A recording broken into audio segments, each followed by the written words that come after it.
మాజీ మంత్రి స్వర్గీయ పంతం పద్మనాభం వర్ధంతి పురస్కరించుకొని కాకినాడలోని కల్పన సెంటర్ వద్ద పంతం పద్మనాభం నాటక కళా పరిషత్ ఆధ్వర్యంలో ఘన నివాళులర్పించారు. కార్యక్రమానికి ముఖ్య అతిథిగా మాజీ ఎమ్మెల్యే పంతం మోహన్ గాంధీ పాల్గొని నాటక కళా పరిషత్ సభ్యులతో కలిసి విగ్రహానికి పూలమాలలు వేసి నివాళులర్పించారు. సందర్భంగా మాజీ ఎమ్మెల్యే పంతం గాంధీ మోహన్, జనసేన నాయకులు ఆకుల వెంకటరమణలు మాట్లాడుతూ త్వరలో పంతం పద్మనాభం 100 సంవత్సరాల జయంతి వేడుకలను ఘనంగా నిర్వహించడం జరుగుతుందన్నారు. 1960 నుండి 2000 వరకు రాజకీయంలో ఉండి ప్రజలకు అనేక సేవలు అందించడం జరిగిందన్నారు.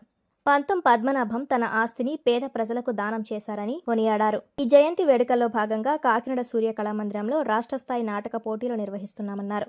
కార్యక్రమంలో పంతం పద్మనాభం నాటక కళా పరిషత్ అధ్యక్షుడు బుర్రా పద్మనాభం, నేమం పెద్దబాబు, వెంకన్నబాబు, సత్యనారాయణ తదితరులు పాల్గొన్నారు.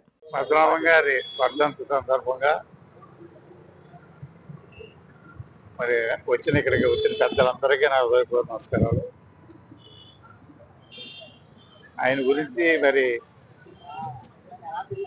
వెంకటరమణ గారు చెప్పడం జరిగింది. మరి రాబోయే నవంబర్ నెలలో పద్మనాభం గారిది జయంతిని పురస్కరించుకుని కాకినాడలో శత జయంతి జరుపుకోవడానికి ఇక్కడ నాటకాల పరిషత్ చేయడం జరుగుతుంది. దానికి అందరూ కూడా మీడియా వారు, మరి నాయకులు, అలాగే కళాకారులు అందరూ వచ్చేయాలని, ఆ పరిషత్ని దిగ్విజయం చేయాలని కోరుకుంటూ సెలవు. బుర్రా పద్మనాభం గారు, మరి పెద్దాడ సుబ్బారాయుడు గారు, ఎందరో అభిమానులు మరి ఇక్కడికి విచ్చేయడం జరిగింది. పంతం పద్మనాభం గారి కోసం చెప్పాలంటే ప్రతి సంవత్సరం ప్రత్యేకించి మనం చెప్పక్కర్లేదు.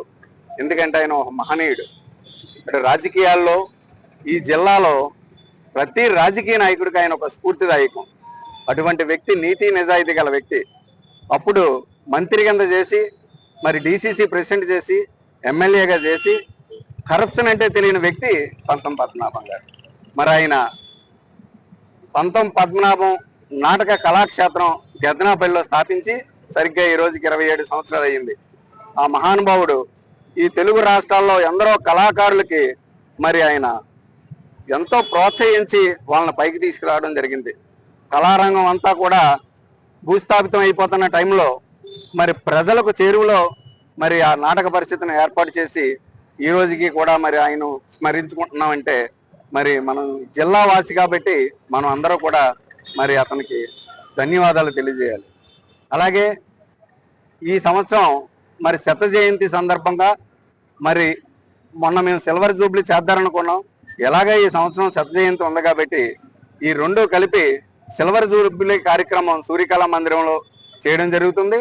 మరి రాష్ట్రం నుంచి అందరూ కళాకారులు, అభిమానులు మరి ఇక్కడికి వచ్చి ఈ కార్యక్రమాన్ని జయప్రదం చేస్తారని కోరుతూ మరి ఈ కార్యక్రమానికి విచ్చేసిన పెద్దలందరికీ మరొకసారి నా నమస్కారం. అతీతంగా పంతం పద్మనాభం గారు అంటే ఆయన ఒక పాఠశాల, ఆయన రాజకీయ పాఠశాల. ఆ పాఠశాలలో చదువుకున్న వాళ్ళు ఈవేళ ఎమ్మెల్యేలుగా, మంత్రులుగా ఉన్నారు.